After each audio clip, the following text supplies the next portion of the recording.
दोस्तों तंजानिया में मानव और कैप भैंस यानी कि कैप बेफेलो के बीच संघर्ष एक गंभीर समस्या बन चुका है जो हर साल बढ़ता जा रहा है।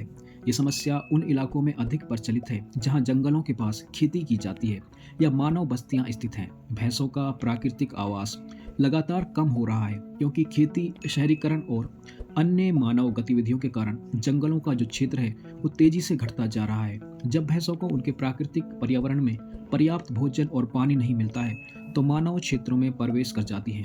ये स्थिति मानव और वन्य जीवों के बीच सीधा टकराव उत्पन्न करती है और इससे वहाँ पर रह रहे लोगों को काफ़ी ज़्यादा परेशानियाँ होती हैं और साथ ही साथ इन भैंसों को भी काफ़ी ज़्यादा दिक्कतों का सामना करना पड़ता है। इस संघर्ष का सबसे बड़ा प्रभाव किसानों पर पड़ता है। भैंस अक्सर खेतों में घुसकर फसलों को नुकसान पहुँचाती है। मक्का, गन्ना और अन्य अनाज की फसलें इन हमलों का मुख्य लक्ष्य बनती हैं।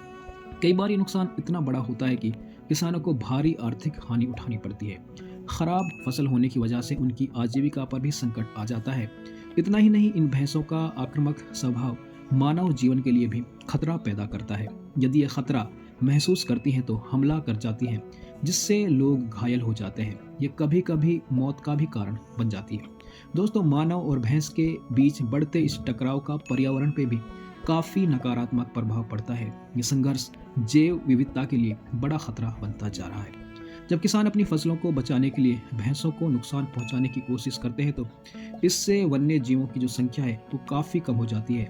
इसके अलावा इस तरह के संघर्ष इंसानों और वन्य जीवों के बीच दुश्मनी बढ़ाते हैं जिससे संरक्षण का जो प्रयास है वो दोस्तों कमज़ोर पड़ता दिखता है।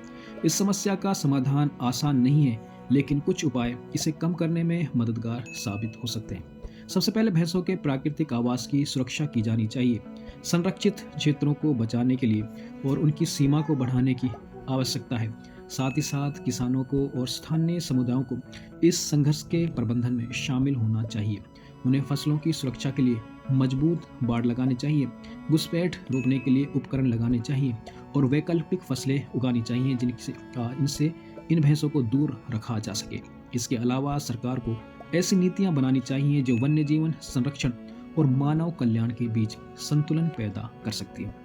अंत में दोस्तों, मानव और भैंस के बीच संघर्ष केवल एक पर्यावरणीय समस्या नहीं है, बल्कि ये आर्थिक, सामाजिक और सांस्कृतिक मुद्दा भी है। इसे हल करने के लिए एकीकृत और दीर्घकालिक दृष्टिकोण अपनाने की जरूरत है, जिसमें सरकार, स्थानीय समुदाय और पर्यावरण विशेषज्ञों का सहयोग काफ़ी ज़्यादा जरूरी है। केवल तभी हम इस समस्या को स्थायी रूप से हल कर सकते हैं और मानव और वन्यजीवों के बीच सामंजस्य स्थापित किया जा सकता है।